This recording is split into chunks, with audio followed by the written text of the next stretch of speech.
Estamos reunidos hoje com a doutora Milene Acosta, é a nossa entrevistada, é a nossa convidada. Obrigada, Milene, por estar conosco hoje no Núcleo de Atendimento à Pessoa Idosa da Universidade Católica de Petrópolis. Hoje nós escolhemos um tema bastante delicado, mas extremamente importante. E a conversa hoje é sobre um instituto que eu acho que vocês ainda não conhecem. Nós vamos falar sobre diretivas antecipadas de vontade e testamento vital. Então, qual é a diferença de diretiva para testamento? E doutora Milene, então, vou apresentar a vocês, ela é graduada, egressa da Universidade Católica de Petrópolis, ela é pós-graduada em Direito Médico e Aplicado à Saúde. Doutora Milene também é presidente do Conselho Municipal em Defesa dos Direitos da Pessoa com Deficiência e também preside a comissão da OAB com a mesma temática. Então, doutora Milene, com a sua expertise, com a sua experiência, hoje vai trazer aqui para a gente algumas informações acerca desses institutos.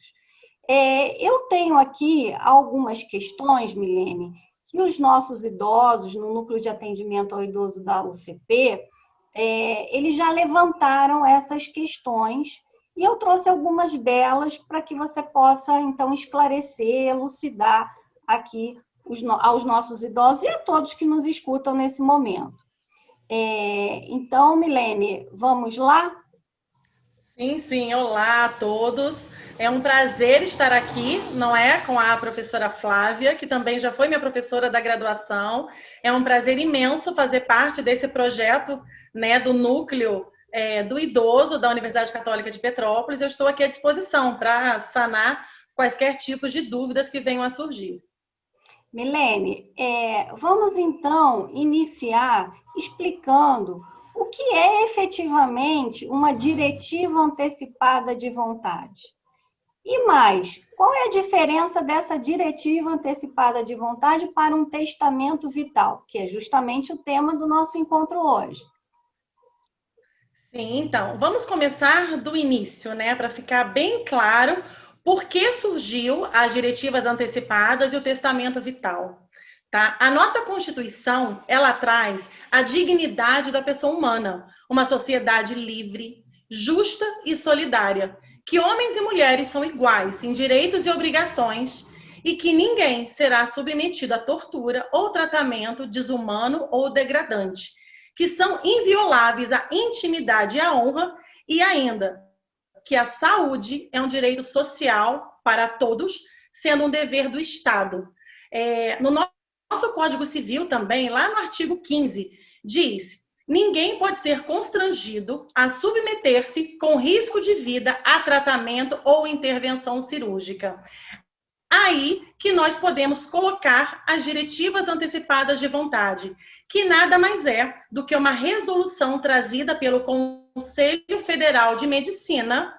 É uma resolução pequenininha, são 5 considerandos, com 3 artigos e 5 parágrafos, que norteiam a relação paciente-médico.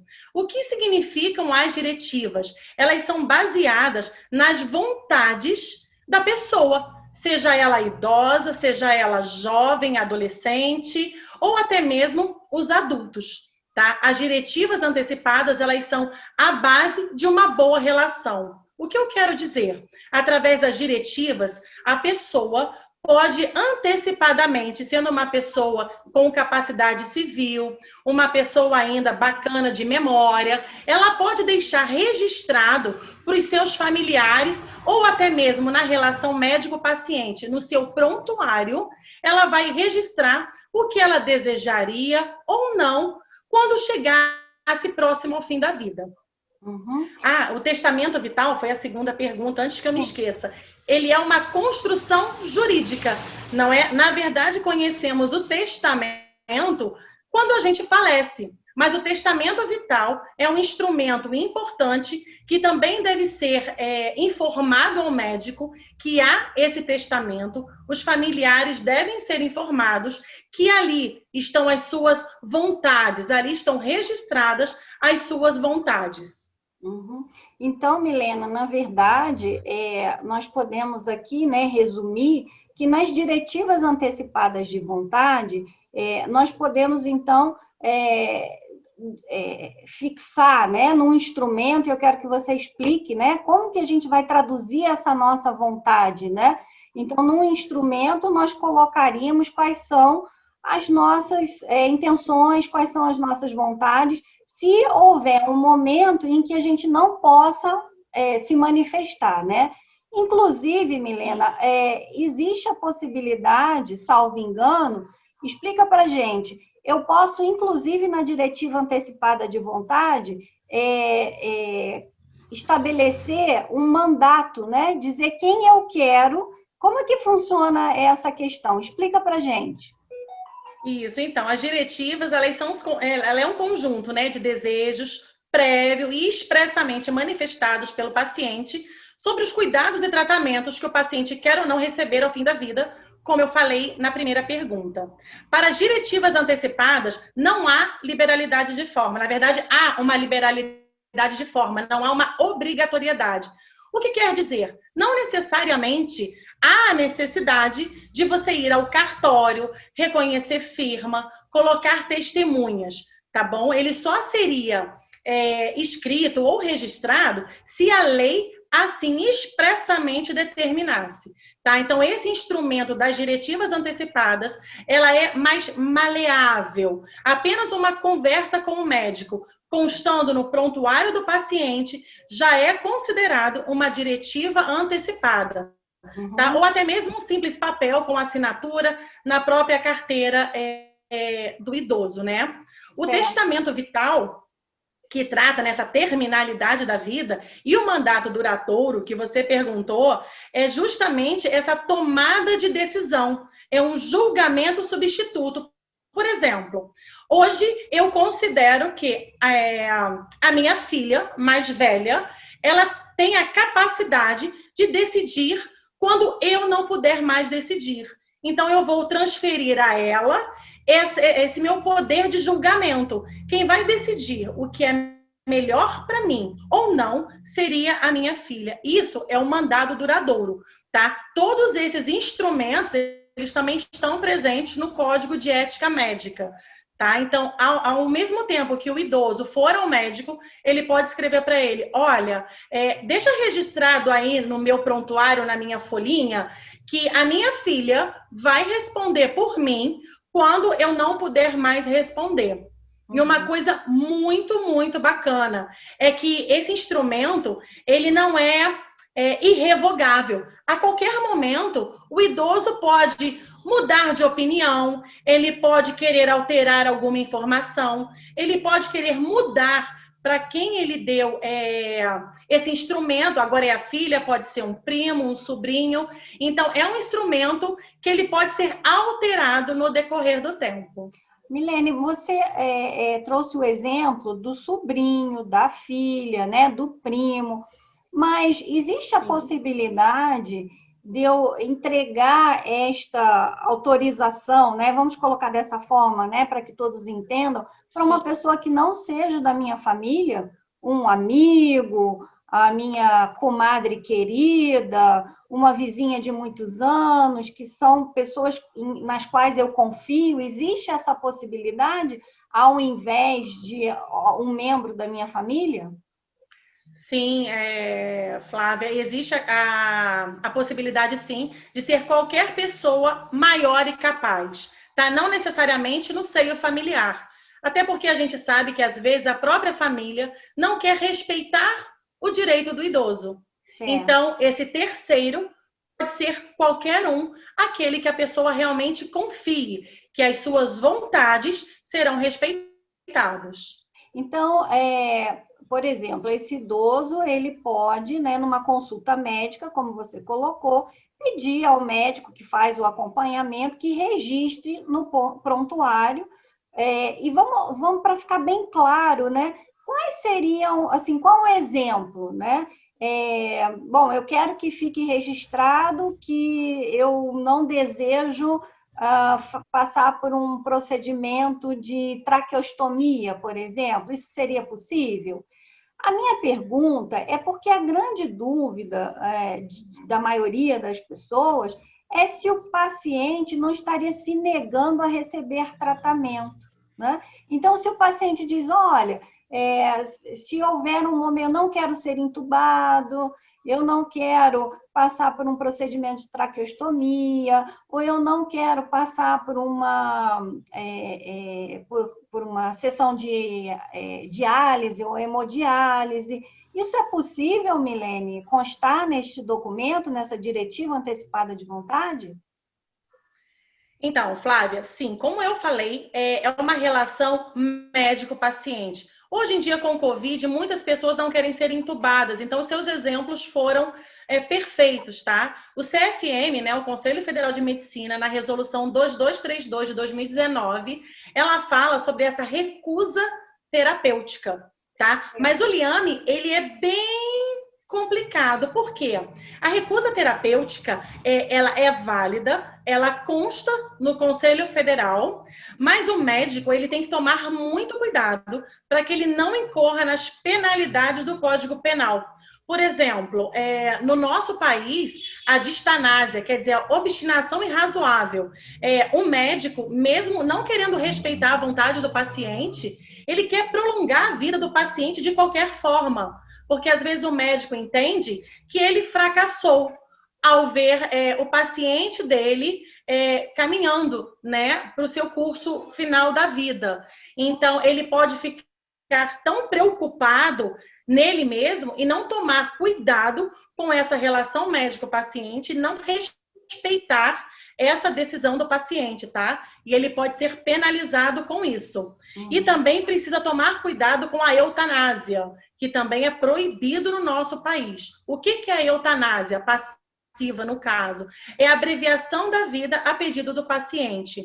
Então, há uma linha muito tênue com a vontade, com essa recusa terapêutica, com esses tipos penais. O que eu quero dizer com isso? Tá? Eu posso falar, eu não quero ser entubada.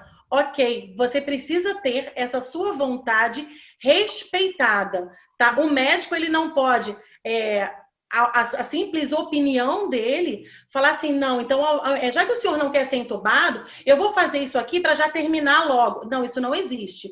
Tem que ter o respeito e o médico pode sim ser penalizado. Então, é muito importante que esses documentos sejam claramente entregues aos familiares, ao amigo, àquela pessoa que confia, para que realmente as vontades sejam respeitadas. Então, Milena, nós podemos concluir que esse documento, né, que nós estamos chamando de diretiva antecipada de vontade, ele vai vincular o médico fica vinculado. E, de certa forma, Milena, eu acho que esse instrumento, ele traz, não sei se você concorda, né, se é um avanço na relação médico-paciente, porque, como você mesmo colocou, acho que o médico, ele se sente mais confortável e protegido juridicamente, sabendo que aquele paciente firmou, né, direcionou quais eram as vontades dele, então ele vai estar livre dessa penalização, né, dessa pena que você mencionou agora, né? Então já é um dos pontos positivos, né, da gente pensar em fazer uma diretiva antecipada de vontade, né?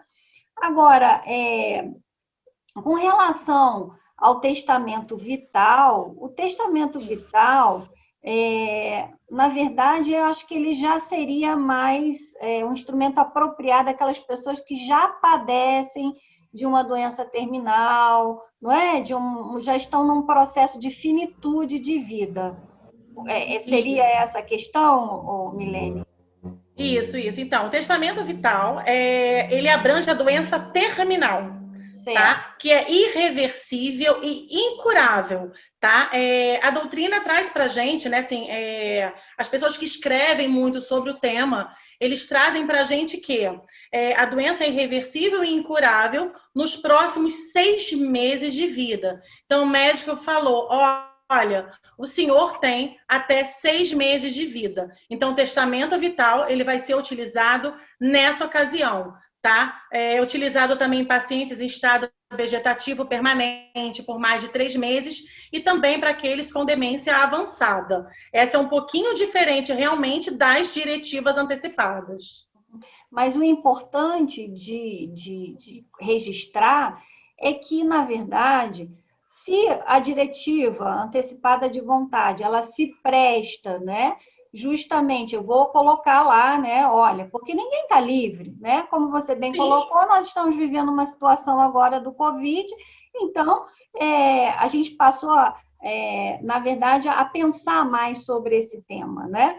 E aí eu posso colocar lá na diretiva, eu não preciso estar necessariamente adoecida, certo?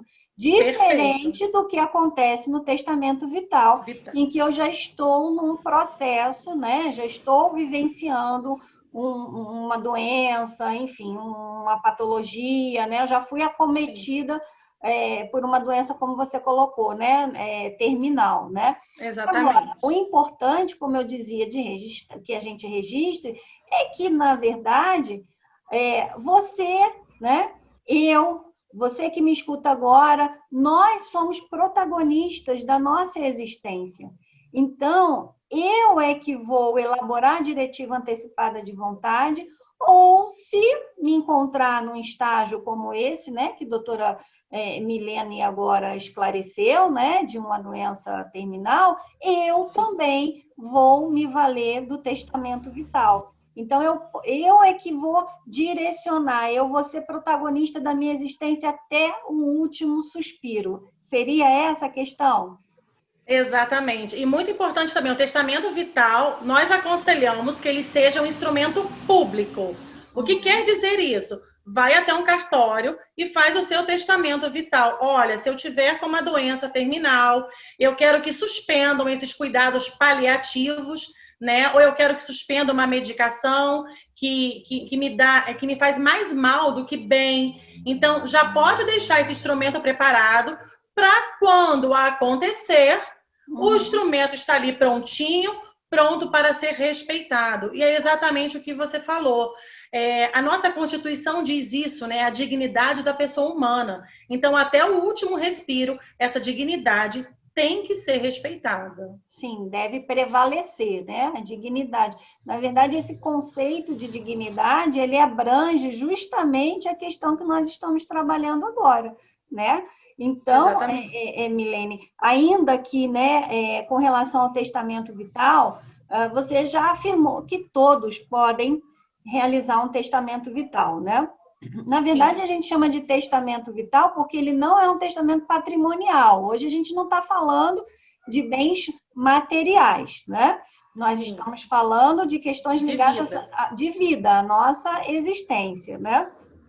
Você também já colocou que ele pode ser modificado e revogado a qualquer tempo. Então, se eu mudei de ideia, mudei de opinião, eu posso ir lá e posso revogar esse instrumento. Agora, o médico deve respeitar a vontade que está firmada ou no testamento vital ou na diretiva antecipada de vontade. E os familiares? Os familiares também devem respeitar, Milena? Como que funciona essa questão? Então, como eu falei, esse é um assunto, relação paciente-médico, médico-paciente. Né? A família não deve interferir. Tá? É relação médico-paciente. Terceiros não vão interferir, salvo se tiverem um mandado duradouro para poderem responder pela pessoa. Tá? A gente vê muitas pessoas... Enfim, a única certeza que a gente tem, né? A gente nasce, vive e falece. Então, esse tema falecimento, às vezes, para algumas pessoas é muito difícil. Então, ela quer aquele ente ali de qualquer jeito, tá? Mas nesse momento, a vontade da pessoa vai prevalecer e essa relação médico-paciente vai ser ainda mais fortalecida, porque caso o médico não aceite, não corresponda àquilo que foi anotado, ele vai responder também eticamente, administrativamente, podendo inclusive perder o seu CRM. Então é algo muito sério, tá? Então esse respeito tem sim que prevalecer. Uhum. Mas, Milene, veja bem, se eu não tiver firmado uma declaração, uma diretiva antecipada de vontade, ou se não Sim. tiver também pensado num testamento vital, quem vai decidir, então? O médico e a família. Aí, nesse caso, na ausência do instrumento, eu não vou ter como manifestar minha vontade.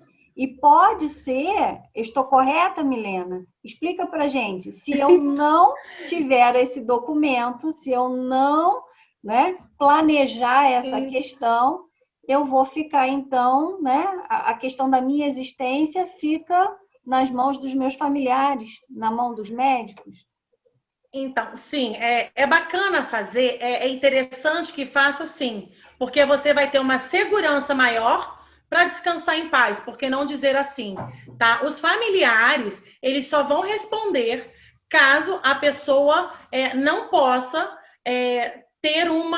tomar uma decisão, tá? Uhum. Se o idoso não puder mais tomar uma decisão, aí sim, os familiares serão consultados.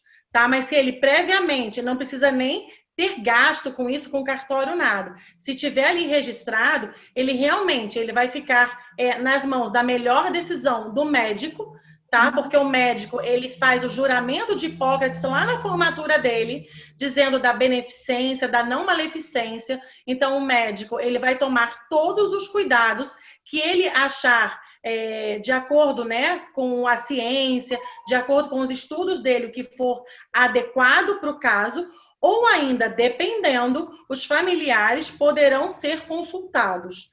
Tá? Então, assim, para que ele exerça, né, para que o idoso exerça a sua autonomia, é aconselhável que ele sim deixe já esse documento registrado ou informe aos seus médicos as suas vontades. Uhum.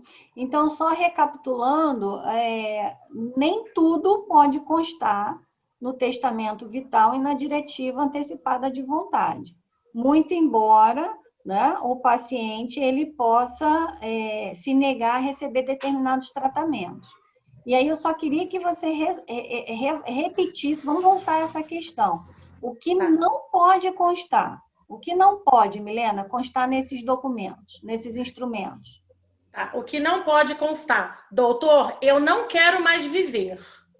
Isso chama-se distanásia.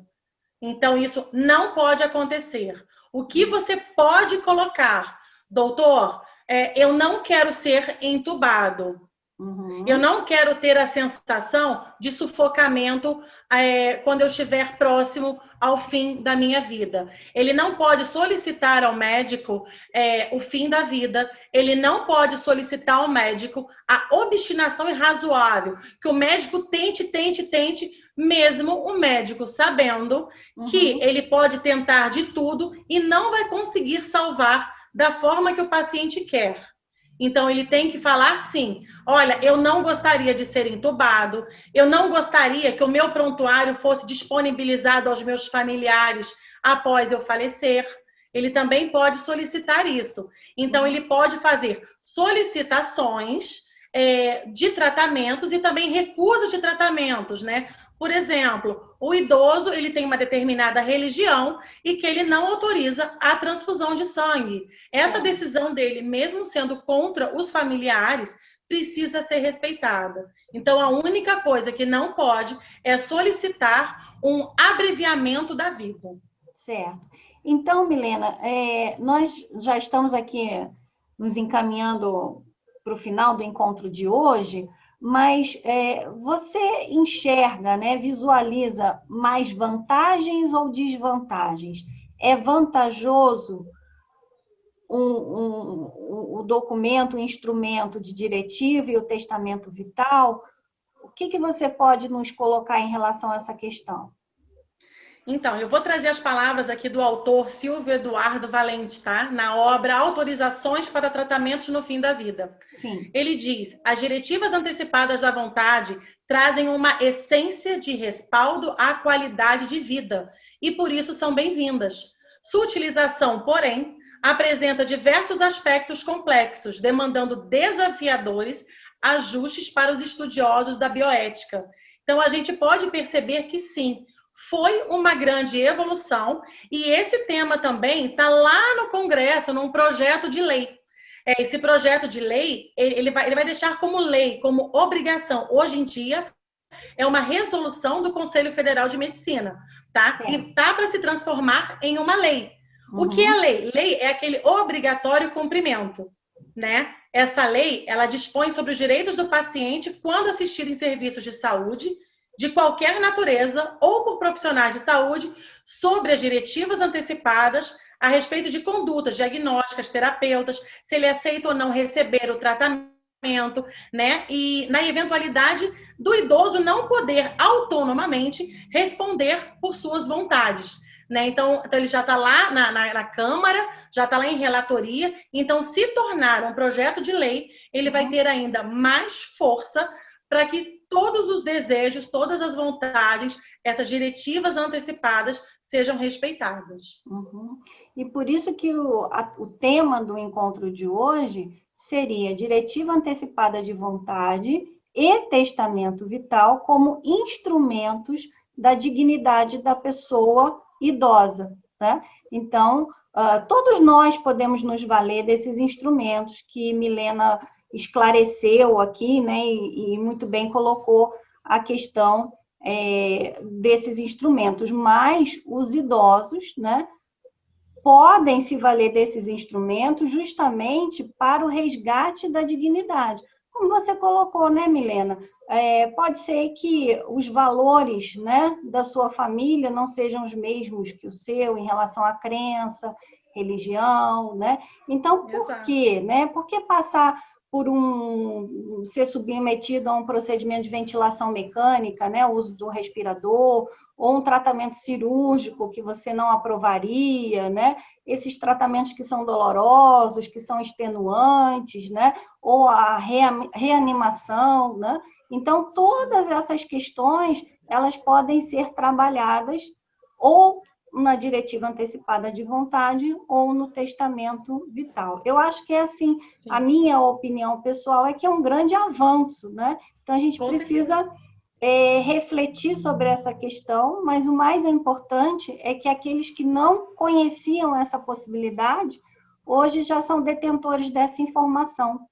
E, como nós temos dito nos nossos encontros, a informação é libertadora, certo? E traz dignidade. Milena, eu queria te agradecer imensamente a sua participação. E qual a mensagem que você pode nos deixar, né, em especial para os idosos que são assistidos pelo Núcleo de Atendimento ao Idoso da UCP? Então, eu gostaria de dizer que todos são capazes, não tenham medo de escrever, não tenham medo de conversar com o médico, inclusive em sigilo. O sigilo médico-paciente, ele precisa ser respeitado, não é? Vocês têm toda uma história de vida maravilhosa, vocês já caminharam uma longa jornada, não é? E merecem, sim, todo o respeito, consideração e que a sua dignidade seja mantida até os últimos segundos. E como a professora Flávia falou, ter informação hoje é uma arma importantíssima. Vocês não estão sozinhos e, com certeza, o trabalho do núcleo da pessoa idosa da UCP vai fazer a diferença na vida de vocês.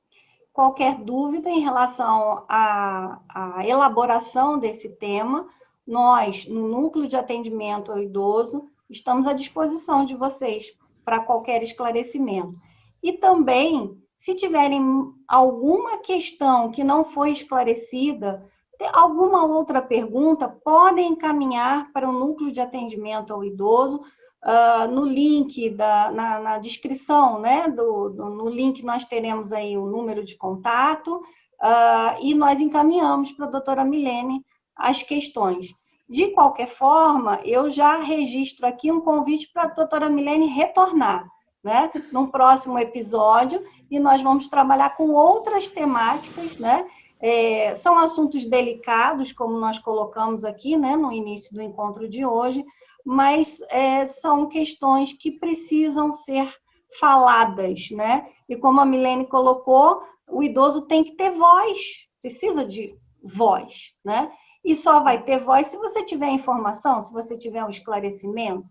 Então, Milene, fica aqui o convite para que você retorne. Nós temos outros assuntos bastante interessantes e doutora Milene aqui, né, especialista em direito médico, né, aplicado à saúde, tem muitas temáticas que são polêmicas, né, mas que valem a pena serem discutidas aqui e refletidas, certo? Milene, muito obrigada. Até a próxima, Milene. Muito obrigada. Então, encerramos o episódio de hoje. Qualquer dúvida, estamos à disposição. Até a próxima. Obrigada.